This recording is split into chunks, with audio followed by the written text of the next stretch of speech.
श्री रामकृष्ण भक्त मालिका स्वामी शारदानंद प्रथम भाग। जय ठाकुर जय मां। एक दिन दक्षिणेश्वर में टहलते टहलते श्री रामकृष्ण देव सहसा एक युवक की गोद में बैठ गए और कुछ ही क्षण वैसे बैठे रहने के बाद उठ खड़े हुए। वहां उपस्थित भक्तों के कौतूहल निवारणार्थ उन्होंने कहा, देखा यह कितना भार सह सकेगा। यथा समय यही युवक स्वामी विवेकानंद द्वारा रामकृष्ण मठ और मिशन के महासचिव पद के लिए चुने गए और उन्होंने सुदीर्घ 30 वर्षों तक यह गुरुभार वहन करते हुए अपना व्रत पूरा किया। स्वामी जी का आदेश यही उनकी कर्म प्रेरणा का एक महान स्रोत था। यही हमारे स्वामी शारदानंद हैं। शारदानंद का पूर्व नाम शरत चंद्र चक्रवर्ती था। उनके पितामह संस्कृत के अच्छे विद्वान थे। पत्नी के देहांत के पश्चात उन्होंने हुगली जिले के चनाई ग्राम में अपना निवास स्थान बनाया तथा वहां पाठशाला स्थापित कर बहुत से विद्यार्थियों को शिक्षा देने लगे।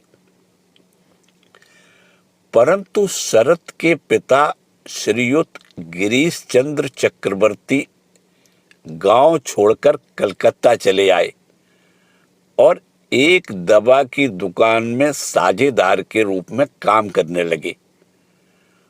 उन्होंने काफी धन अर्जित किया, किंतु संपत्तिशाली होते हुए भी गिरीश चंद्र धार्मिक तथा निष्ठावान भी थे।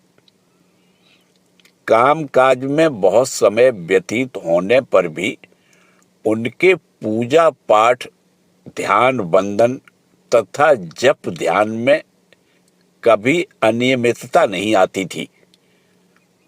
शरत की माता नीलमणि देवी भी भक्तिमती थी। 3 कन्याओं के बाद शरत चंद्र ने इस धर्म प्राण दंपति के ज्येष्ठ पुत्र के रूप में 23 दिसंबर 1865 ईस्वी शनिवार को संध्या 6:32 पर पौष शुक्ल षष्ठी में जन्म ग्रहण किया। शनिवार को जन्म होने के कारण परिवार के सभी लोग बड़े चिंतित हुए, परंतु बालक के चाचा ईश्वर चंद्र ज्योतिष शास्त्र में पारंगत थे। उन्होंने जातक के जन्म फल पर विचार करने के बाद सबको अभय देते हुए कहा, यह शिशु गणमान्य हो, भविष्य में परिवार का यश वर्धन करेगा। शरत का स्वभाव बचपन से ही बड़ा शांत था। आयु सुलभ चंचलता का उनमें नाम तक नहीं था। इसीलिए आगे चलकर उनमें कार्य कुशलता का अपूर्व विकास देखकर उनके बचपन के अभिभावकों को यह सुना जाता था, इसके भीतर इतना सब था, यह तो हमें मालूम ही नहीं था। विद्यालय की परीक्षाओं में उन्हें प्रथम या द्वितीय क्रमांक प्राप्त होता था। छात्रों की विचार गोष्ठी में भी वे अपना कृतित्व दिखाते थे।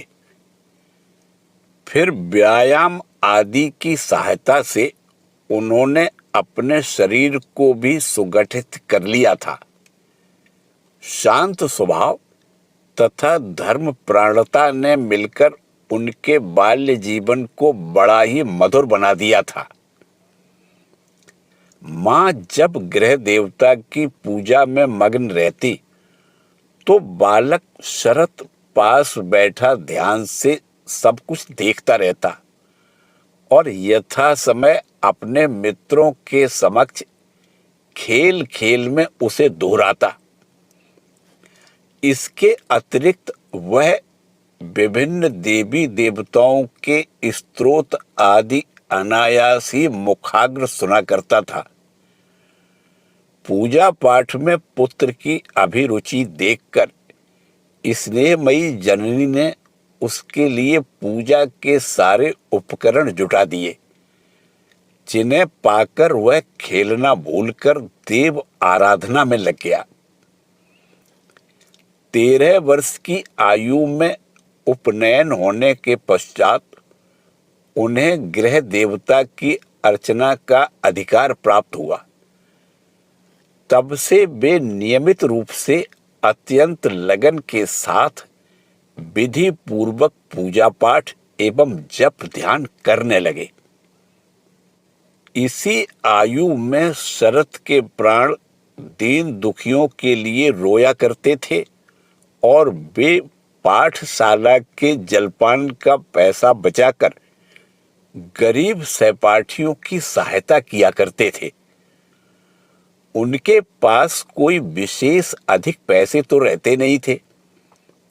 प्रतिदिन कोई 2-4 आने मिलते थे, परंतु सत्कार में व्यय करने की इच्छा से वे उसी में से कुछ बचा रखते थे और आवश्यकता के समय वह पूरा न पड़ने पर बहुधा अपना छाता या कपड़े आदि बेच डालने में भी संकोच नहीं करते थे। सेवा की स्पृहा भी उनमें समान रूप से जागृत थी। एक बार पड़ोस के एक मकान में एक नौकरानी विसूचिका रोग से ग्रस्त हो गई। परिवार की सुरक्षा के लिए मकान के मालिक ने उसे बिना सेवा शुश्रूषा के घर की छत पर एक किनारे छोड़ दिया। यह दुखद समाचार सुनते ही शरत ने जाकर रोगिणी की सेवा शुश्रूषा तथा औषध पथ्य आदि की पूरी व्यवस्था की, परंतु दुर्भाग्यवश उसकी प्राण रक्षा नहीं हो सकी। निष्ठुर पड़ोसी ने शवदाह की भी कोई व्यवस्था नहीं की। तब शरत चंद्र ने पेशादार वैष्णवों को बुलवाकर मृतक के अंतिम संस्कार की पूरी व्यवस्था की। शरत का बचपन तथा यौवन ऐसी घटनाओं से परिपूर्ण है। वस्तुतः भावी जीवन में रामकृष्ण मिशन के महासचिव के रूप में उन्होंने आर्त एवं पीड़ितों की सेवा में जिस विपुल सहृदयता तथा कर्मठता का परिचय दिया, उसकी झलक उनके जीवन में प्रारंभ से ही दिखाई पड़ती है। विद्यालय की चर्चा समिति के सदस्यों के मुंह से ब्राह्म समाज के बारे में सुनकर शरत ने धीरे धीरे वहां आना जाना शुरू कर दिया तथा केशव चंद्र के व्याख्यानों से आकृष्ट होकर अनेक अन्य युवकों की तरह ब्राह्म समाज के ग्रंथों का पठन तथा ध्यान अभ्यास भी करने लगे। 1882 ईस्वी में हेयर स्कूल की प्रवेशिका में उत्तीर्ण होने के बाद आगामी वर्ष के प्रारंभ में उन्होंने सेंट जेवियर्स कॉलेज में प्रवेश लिया। इस कॉलेज के प्रधानाचार्य फादर लाफा ने शरत में धर्म भाव देखकर स्वयं ही उन्हें बाइबल पढ़ाना आरंभ किया। यह सच है कि निष्ठावान शाक्त परिवार में जन्म लेने तथा भक्तिमती माता की गोद में पलकर बड़े होने पर भी युग के प्रभाव से ही वे ब्राह्म समाज में आने जाने तथा बाइबल का अध्ययन करने लगे थे, परंतु इतने पर भी अपने व्यक्तित्व के प्रभाव के कारण वे अपने धर्म के प्रति कभी भी आस्था रहित नहीं हुए। अध्ययन के साथ ही शरत अन्य कार्यों में भी उत्साह दिखाया करते थे। उनके सम्मिलित प्रयास से सत्य चर्चा, आर्त सेवा तथा व्यायाम आदि के लिए मोहल्ले में एक समिति का गठन हुआ था। एक बार इस समिति के वार्षिक आनंदोत्सव के उपलक्ष्य में वे दक्षिणेश्वर काली मंदिर गए थे। वहां संयोगवश उन्हें श्री रामकृष्ण देव के दर्शन मिले, परंतु उस समय उनकी महिमा के बारे में कोई विशेष जानकारी न रहने के कारण यह दर्शन उनके मन पर कोई स्थायी चिन्ह नहीं छोड़ सका। तदुपरांत कॉलेज में अध्ययन करते समय 1883 ईस्वी अक्टूबर में एक दिन वे अपने चचेरे भाई शशि तथा अन्य साथियों के साथ दक्षिणेश्वर गए। वहां श्री रामकृष्ण देव के श्रीमुख से वैराग्य एवं ब्रह्मचर्य का उपदेश सुनकर वे धन्य हुए थे। इसका विस्तृत विवरण स्वामी रामकृष्णानंद की जीवनी में दिया गया है। इस तीव्र वैराग्य के उपदेश ने शरत और शशि के जीवन में एक नवीन आलोक ला दिया। विशेषकर श्री रामकृष्ण देव का स्नेहपूर्ण व्यवहार उन्हें और भी दृढ़ रूप से दक्षिणेश्वर की ओर खींचने लगा। संभव है दोनों भाइयों को एक ही साथ जाने का समय न मिल पाता हो, फिर श्री रामकृष्ण देव ने भी अकेले आने का आदेश दिया था। इसलिए अब वे दोनों एक दूसरे के अनजाने ही दक्षिणेश्वर जाया करते थे। सेंट जेवियर्स कॉलेज में प्रत्येक बृहस्पतिवार को छुट्टी रहती थी, इसलिए कोई विशेष बाधा न होने पर शरत उसी दिन ठाकुर के पास जाते थे। फिर किसी किसी दिन वे दक्षिणेश्वर में ठहर भी जाते थे। उस समय ठाकुर उन्हें मध्यरात्रि में जगाकर पंचवटी, बिल्व वृक्ष के नीचे या काली मंदिर के सभा मंडप में ध्यान करने भेज देते थे। एक दिन शरत ने निवेदन किया कि उनका मन किसी भी तरह शांत नहीं हो पा रहा है। ठाकुर ने अपनी तर्जनी के नखाग्र को उनकी भौहों के बीच दबाते हुए वहीं मन को एकाग्र करने का निर्देश दिया। उस अमोघ उपाय से उनका मन शीघ्र ही वायुहीन स्थान में स्थित कंपन रहित दीप शिखा की भांति वही स्थिर हो गया। एक दिन ठाकुर दक्षिणेश्वर में भक्तों के साथ बैठे थे। गणेश जी के बारे में चर्चा चल रही थी। गणपति के चरित्र, उनकी मातृभक्ति आदि का वर्णन करते हुए ठाकुर जब उनकी अत्यंत मुक्त कंठ से सराहना करने लगे, तब शरत अचानक कह उठे, मुझे गणेश जी का चरित्र बहुत पसंद है। वे ही मेरे जीवन आदर्श हैं। पर ठाकुर ने तुरंत ही संशोधन करते हुए कहा, नहीं, गणेश नहीं, तुम्हारे आदर्श शिव हैं। तुम्हारे भीतर शिव की गुण राशि विद्यमान है।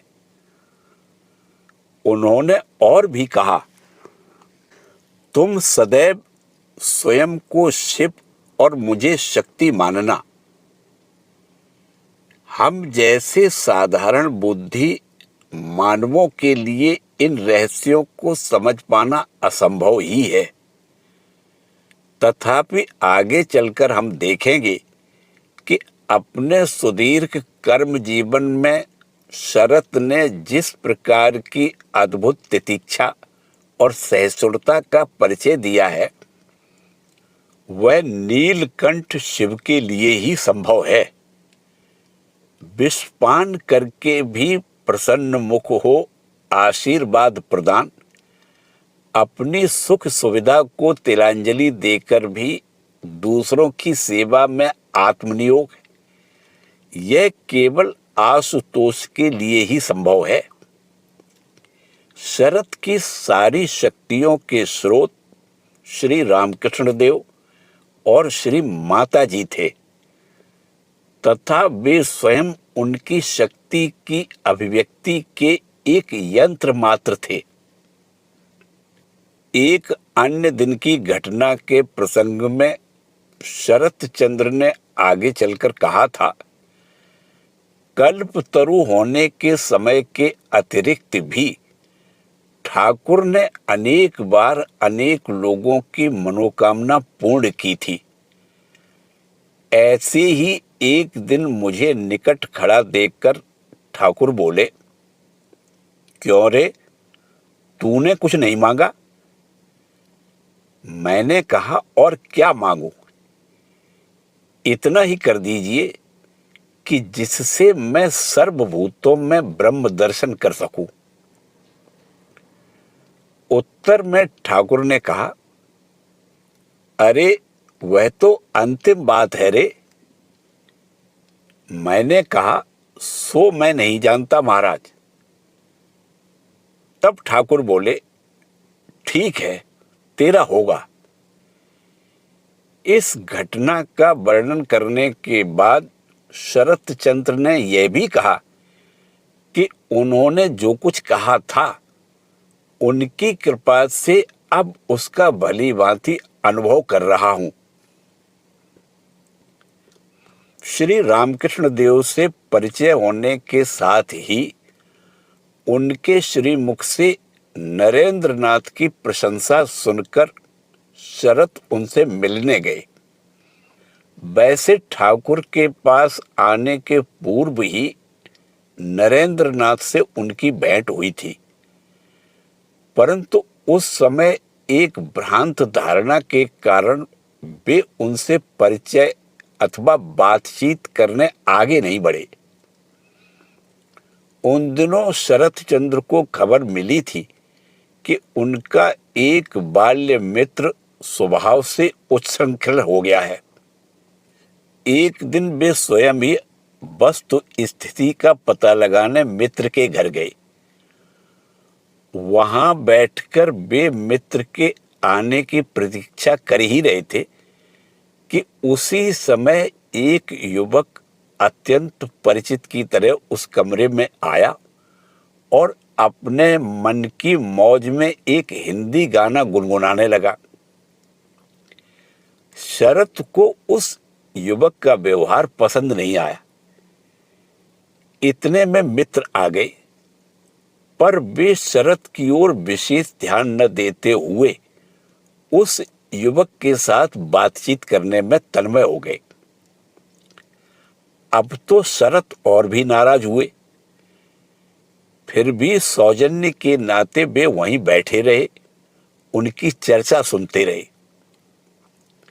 अंत में उन्होंने यह धारणा बना ली कि इस युवक की संगति के कारण ही उनका मित्र गलत रास्ते पर चलने लगा है, क्योंकि इस प्रकार के अन्य युवकों की तरह इस युवक की भी कथनी और करनी में मेल नहीं है।